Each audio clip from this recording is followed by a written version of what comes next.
आप सबका स्वागत है आपके अपने YouTube channel the concept a path for success में। हिमाचल प्रदेश पुलिस और पटवारी के आने वाले एग्ज़ाम के लिए ये हमारा लेक्चर नंबर 2 है, जिसमें हमने टॉप 25 MCQs को डिस्कस किया है इंडिया के जीके के बारे में, यानी सामान्य ज्ञान के बारे में। शुरू करते हैं important and interesting video lecture. पहला प्रश्न है आपके पास, इनमें से कौन सी मिट्टी है भारत की जो सबसे ज़्यादा सूटेबल है कॉटन की कल्टीवेशन के लिए, यानी कपास की खेती के लिए। A option laterite soil, B option black soil, C option red soil, D option alluvial soil. सही आंसर है ब्लैक सॉइल, यानी काली मिट्टी सबसे ज़्यादा सूटेबल है कपास की खेती के लिए। B is the correct answer. अगला प्रश्न है आपके पास, इनमें से कौन सी सबसे ज़्यादा उपजाऊ मिट्टी है, most fertile soil of India. A option alluvial soil, B option black soil, C option red soil, D option sandy soil. इसका सही आंसर है इंडिया में सबसे ज़्यादा उपजाऊपन जो है वो एलुवियल सॉइल में देखा जाता है। ए इज़ द करेक्ट आंसर। अगला प्रश्न है आपके पास, जो लक्षद्वीप है वो कितने आइलैंड से मिलके बना है। A option 26, B option 36, C option 46, D option 56। सही आंसर है इसका 36 आइलैंड से मिलके बना है Lakshadweep. B is the correct answer. अगला प्रश्न है आपके पास, भारत में इवन पूरे विश्व में सबसे बड़ा रिवर आइलैंड कौन सा है। A option Andaman island, B option Lakshadweep island, C option Rameswaram island, D option Majuli island.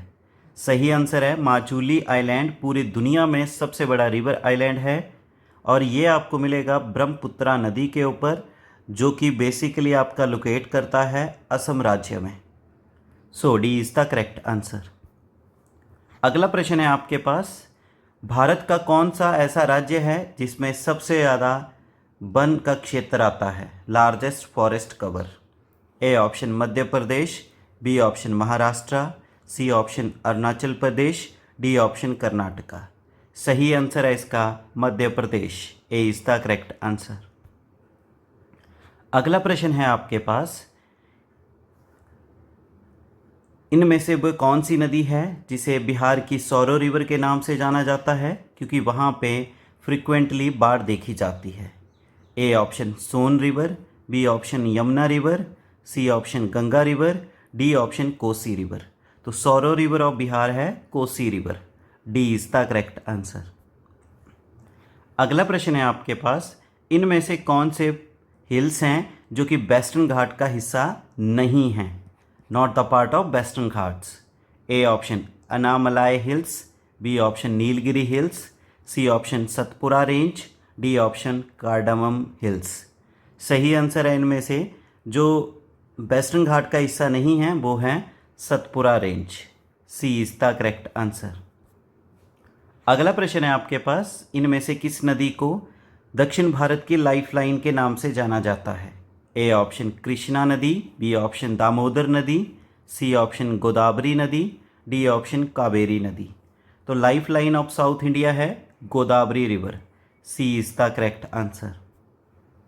अगला प्रश्न है आपके पास, इंडियन नेशनल कांग्रेस के पहले मुस्लिम अध्यक्ष कौन थे जिन्होंने 1887 सेशन को अध्यक्षता की थी। A option Syed Ahmed Khan, B option Mohammad Ali Jinnah, C option Aga Khan, D option Badruddin Tyabji. तो फर्स्ट मुस्लिम प्रेसिडेंट थे आईएनसी के Badruddin Tyabji. D is the correct answer. अगला प्रश्न है आपके पास, भारत का वाइसरॉय कौन था जिसने डॉक्ट्राइन ऑफ लैप्स पॉलिसी को लागू किया, यानी हड़प नीति को लागू किया।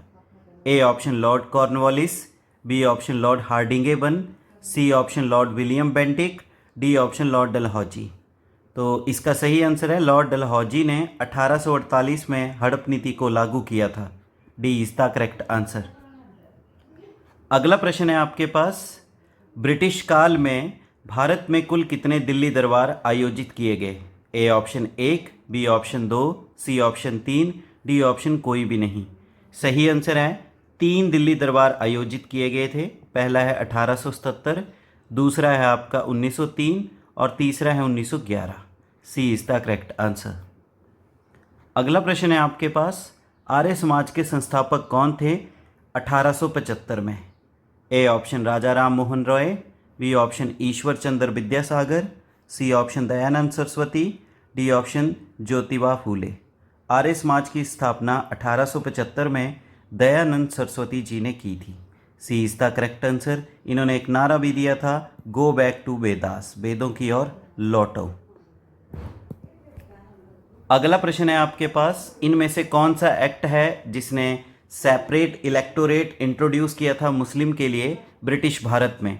A option Indian council act 1892, B option Indian council act 1909, C option Indian council act 1919, D option Indian council act 1935। तो इसका सही आंसर है इंडियन काउंसिल एक्ट 1909 ने सेपरेट इलेक्टोरेट इंट्रोड्यूस किया था मुस्लिम के लिए, और लॉर्ड मिंटो को जाना जाता है father of communalism in India. B is the correct answer.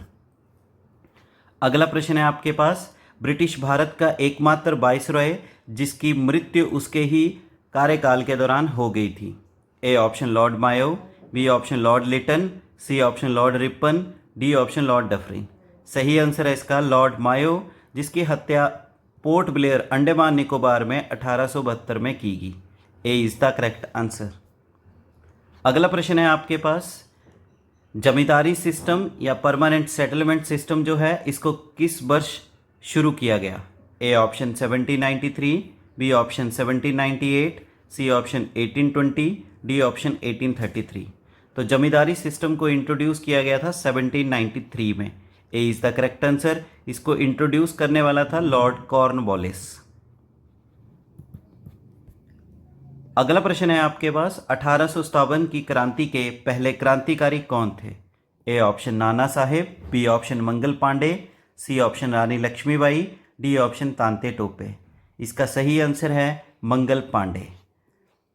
ये 34th नेटिव इन्फेंट्री के एक सोल्जर थे जिन्होंने रिवोल्ट को शुरू किया था अपने मेजर सर्जेंट को ही गोली मारकर। B is the correct answer. अगला प्रश्न है आपके पास, इंडियन स्पेस रिसर्च ऑर्गेनाइजेशन यानी इसरो, इसका मुख्यालय कहाँ पे स्थित है? A option Mumbai Maharashtra, B option New Delhi, C option Kolkata West Bengal, D option Bengaluru Karnataka. सही आंसर है इसका बेंगलुरु कर्नाटक में स्थित है आपका इसरो का हेडक्वार्टर, और इसरो की स्थापना की गई 1969 में। अगला प्रश्न है आपके पास, रिजर्व बैंक ऑफ इंडिया यानी आरबीआई का जो मुख्यालय है इनमें से किस स्थान पे स्थित है? A option Kolkata, B option New Delhi, C option Mumbai, D option Chennai. सही आंसर है इसका मुंबई। मुंबई में मिलेगा आपको आरबीआई का हेडक्वार्टर। आरबीआई की स्थापना की गई है 1 अप्रैल 1935 में। अगला प्रश्न है आपके पास, भारत का राज्य जो एक राज्य से घिरा है और लगभग 3 देशों से घिरा हुआ है? A option Bihar, B option Mizoram, C option Arunachal Pradesh, D option Sikkim. तो भारत का ऐसा राज्य वो है सिक्किम, जो असम से नीचे से घिरा है, वेस्ट बंगाल से नीचे से घिरा है। बाकी 3 कंट्रीज़ हैं जिसने इसको घेर के रखा है, नेपाल, भूटान और Tibet China. So D is the correct answer, Sikkim. अगला प्रश्न है आपके पास, भारत का ऐसा राज्य जिसकी सबसे लंबी समुद्री तट रेखा है? A option Andhra Pradesh, B option Gujarat, C option Tamil Nadu, D option Maharashtra. सही आंसर है इसका गुजरात। गुजरात राज्य की सबसे लंबी कोस्ट लाइन है पूरे भारत में। B is the correct answer.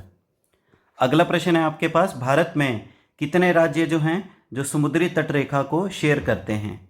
A option 6, B option 7, D option 8, D option 9। तो कोस्ट लाइन को शेयर करने वाले भारत के राज्य हैं 9। D is the correct answer. अगला राज्य है आपके पास, ट्रॉपिक ऑफ कैंसर यानी कर्क रेखा भारत के कितने राज्यों से होकर गुजरती है? A option 6, B option 7, D option 8, D option 9। तो कर्क रेखा भारत के 8 राज्यों से होकर गुजरती है। सी इज द करेक्ट आंसर। अगला प्रश्न है आपके पास, इंडिया जो है अपना सबसे लंबा लैंड बॉर्डर इनमें से किस देश के साथ शेयर करता है, longest land border? A option Pakistan, B option Afghanistan, C option Myanmar, D option Bangladesh. तो इसका सही आंसर है भारत अपना सबसे लंबा लैंड बॉर्डर शेयर करता है बांग्लादेश के साथ। D is the correct answer. करीबन 4096 किलोमीटर का बॉर्डर शेयर किया जाता है बांग्लादेश के साथ। अगला प्रश्न है आपके पास, इंडिया अपना लैंड बॉर्डर कितने देशों के साथ शेयर करता है? A option 6, B option 7, C option 8, D option 9। तो लैंड बॉर्डर भारत शेयर करता है पाकिस्तान, अफगानिस्तान, चाइना, नेपाल, भूटान, बांग्लादेश, म्यांमार। तो कुल मिला के आपके हो गए 7 राज्य। B is the correct answer. अगला प्रश्न है आपके पास, क्षेत्रफल के आधार पर भारत का विश्व में कौन सा स्थान है? A option 5th, C option 6th, D option 7th, D option 8th। तो क्षेत्रफल के अनुसार भारत का पूरे विश्व में रैंक है 7th। C is the correct answer. और फर्स्ट रैंक है रशिया का, और भारत आता है 7th रैंक में एरिया के अकॉर्डिंग। तो इस तरह से इस वीडियो लेक्चर में हमने टॉप 25 MCQs देखे इंडिया के सामान्य ज्ञान के बारे में, जो कि आपके लेक्चर नंबर 2 है, और ये इंपॉर्टेंट है हिमाचल प्रदेश पुलिस और पटवारी एग्ज़ाम के लिए। वीडियो लेक्चर को लाइक करें, ज़्यादा से ज़्यादा शेयर करें, अपने वैल्यूएबल कमेंट करें, और आपके अपने YouTube channel the concept a path for success को शेयर करें एंड सब्सक्राइब करें। Thank you. जय हिंद, जय भारत, जय हिमाचल।